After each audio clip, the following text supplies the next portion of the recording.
A California sheriff claims we've been misled from the start, and the numbers from Los Angeles are truly staggering. Breaking news today.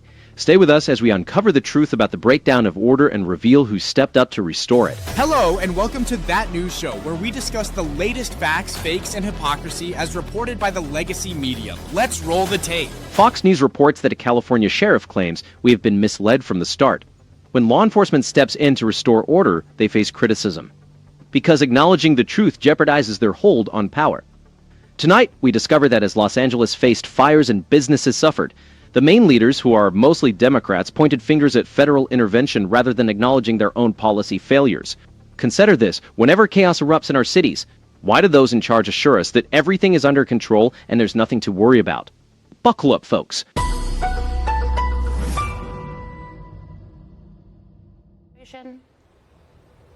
Yeah, it's definitely helpful, because what it does is it enables them to protect buildings and property while we can address the issues that are going on with the rioters. When we are spread too thin, when we have to protect buildings that may not be under attack by a protest or something like that, then we really don't have all of our resources to be able to be directed toward the ones that are actually committing the violence. So with that being done, we can direct all of our attention to criminals. Now, there's a lot of noise surrounding this story. I think it's a pretty simple story. The fact remains that this thing was spiraling into chaos before Trump sent in the National Guard, and now it has stabilized. Is there any other way of viewing this, Sheriff? Contrast this with the sheriff's clear evaluation. The situation was deteriorating until federal forces stepped in to restore stability. The sheriff's honest critique of the misleading narratives from California's Democratic leaders exemplifies the honesty urgently needed in our national discourse. The sheriff's straightforward approach, telling the truth and enforcing the law, leads to tangible results. The sheriff's stance serves as a reminder that public safety should not be compromised for ideological trials. We need to secure our streets, support our law enforcement officers, and reject radical agendas that influence public policy. When you examine the events in Los Angeles, you encounter a clear example of why strong, decisive action is crucial when local leadership fails to maintain order. The deployment of the National Guard and Marines was not a political spectacle, but a necessary measure to protect law-abiding citizens, small businesses, and federal property from escalating chaos. For too long, the left has weakened law enforcement, empowered criminals, and vilified proponents of traditional values and the rule of law. These aren't isolated events. They stem directly from lenient policies and anti-police sentiment endorsed by some progressive politicians. Meanwhile, the governor and other state officials appeared more focused on political grandstanding and litigation rather than safeguarding their constituents. The American people deserve more than the chaos and incompetence stemming from weak leadership and policies that prioritize global image over national security. This pattern is evident in various cities across the country, where progressive mayors and district attorneys advocate for reform but produce disorder.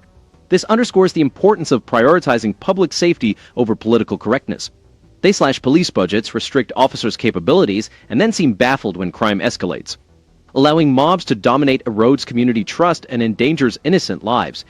The administration's proactive approach to restoring order showcases the leadership that has been missing in recent years, contrasting with a previous administration that allowed cities to suffer and law enforcement to be maligned. Law enforcement requires adequate resources and support to function effectively, not constant scrutiny by politicians who lack first-hand law enforcement experience.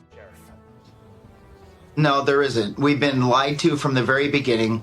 The politicians, California politicians, the mayor of Los Angeles, our governor, have completely failed in that nothing was happening in the beginning. It was allowed to spiral out of control, and then they have created this narrative that completely defies facts and a timeline that we know happened.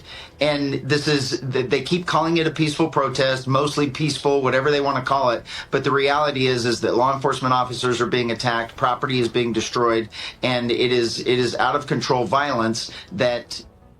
This scenario is not unique to Los Angeles, but is a common theme in areas with progressive leadership. Police budgets are cut, law enforcement is demonized, and criminal acts are often overlooked. The sheriff's honest remarks were a refreshing change in a discourse often clouded by political spin. The governor and attorney general portrayed the federal government's actions as an assault on democracy. His advocacy for a decisive show of force aimed not at intimidation, but at reestablishing law and order and making it clear that violence and lawlessness are unacceptable.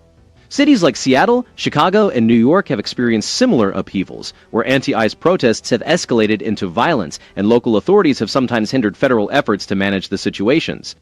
Until we see a change, the unrest and the demands for genuine accountability will persist.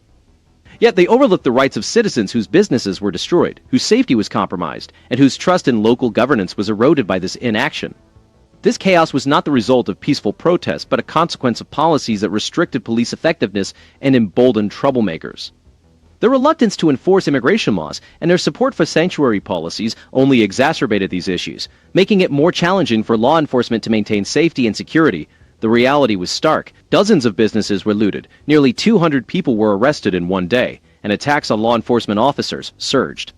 For days, local officials and Democratic leaders had downplayed the severity of the unrest, labeling the widespread violence and property damage as exaggerated or isolated incidents. When the federal government intervened to restore order in Los Angeles, the situation quickly improved. The result is a deterioration of public safety, affecting law-abiding citizens the most. This approach starkly contrasts with the previous administration's policies, which seemed to empower radical activists, weaken border security, and leave communities exposed to disorder. As the state leadership scrambled to block the deployment of the National Guard and Marines, ordinary citizens, particularly small business owners and working families, were left vulnerable. If you say that their presence of them is helpful. It's nothing but childish games. Our governor would rather fight and argue with the president than do something about Los Angeles. And the reality is that the National Guard, they could have been deployed immediately, because time and time again, we see that these spiral for 1, 2, 3 days in a row, and then you're behind the eight ball trying to catch up. When you do it in the beginning with an overwhelming show of force, these criminals that are coming out just to destroy, they don't show up because they know there's going to be a consequence. But this is 20 years in the making of Governor Gavin Newsom's policies that have enabled criminals to do this in the first place. This is just natural for us. To follow up on something you just said about how you would respond, admittedly, Los Angeles, much bigger than Riverside, the main city in your county. But if these riots had erupted in Riverside or in Palm Springs, Palm Desert, or someplace like that, what would you have done to stop them? What we are witnessing is a stark divide between those committed to order, accountability, and the rule of law, and those who prioritize political gains over the safety of their constituents. Contrast this with the proactive stance in places like Riverside County, where the sheriff vowed to meet unrest with immediate, decisive action, eschewing delays and concerns over political optics. It's no surprise that these crises escalate when the governor and his allies focus more on lawsuits and press conferences than on safeguarding their communities. The surge in arrests, assaults on officers, and ransacked businesses in Los Angeles reflect not an excess of policing, but a lack of resolve from those in power. Americans are weary of being told their safety concerns are exaggerated, or that they must bear the cost of someone else's political agenda. This issue isn't about intimidating peaceful demonstrators or suppressing free speech. It's about ensuring that rioters, looters, and those attacking law enforcement face real consequences. Governor Gavin Newsom's choice to battle the federal government in court instead of addressing the breakdown of order highlights misplaced priorities. The federal intervention involving Marines and the National Guard was not only justified but also overdue. Nationwide, the pattern is repetitive. Progressive politicians reduce police budgets, hinder law enforcement capabilities, and then seem bewildered when crime rates soar. They crave leaders who advocate for them, not those seeking approval from international elites or activist groups detached from the realities of lawlessness. The unfolding pattern in Los Angeles starkly illustrates the consequences of decades-long soft-on-crime policies and the state leadership's failure to take responsibility for public safety. History demonstrates that a swift, decisive response is necessary to deter those intent on destruction rather than protest. It's nothing but criminals that are enabled to do criminal behavior, and if they're allowed, they will continue and they will get bigger in numbers. If you stop it in the beginning, then it goes away. That's how things should be done. Any cop on the street will tell you exactly how they can make it end. But somehow, as you rise up through the leadership ranks, they can't make those decisions at the top because politics get involved. The mayor gets involved. The governor gets involved. Yeah, well, arrests last night ramped up because now there's a curfew in place. Why it took 5 days to implement that curfew is a question that I'm sure will be asked today. And also, Sheriff, there are a lot of people who are being impacted by these riots. We saw it in 2020, and now we're seeing it again. There is one jewelry store owner who's a migrant himself who said that his business was completely destroyed. Other stores are getting looted in this. This approach isn't about escalating tension. intentions, but about rebuilding trust among Americans who feel abandoned by their leaders. It's revealing that while Democratic officials rush to oppose federal involvement, those who benefit the most are the lawbreakers. The deployment of the National Guard and Marines, despite criticism from state and city officials, restored some stability. Now, with a renewed focus on order and the rule of law, there is hope for business owners and families who have endured great hardships. In downtown Los Angeles, commerce has come to a standstill. Stripping police of resources, vilifying their efforts, and failing to hold criminals accountable only invites lawlessness. The situation improved when law enforcement was given the authority to act. The pattern is evident. Decisive action from the current administration has been critical. Arrests were made, curfews enforced, and the violence began to wane. The lack of cooperation with federal authorities, coupled with continuous litigation and political posturing from Sacramento, has only exacerbated the crisis. This scenario unfolds when political leaders favor ideological pursuits over their fundamental duty to maintain order and protect property. The public recognizes this and can discern who genuinely prioritizes public safety and who is more interested in placating activists and international critics. The previous administration's policies weakened our borders, undermined law enforcement, and left our communities vulnerable. This leaves us with so many things to consider.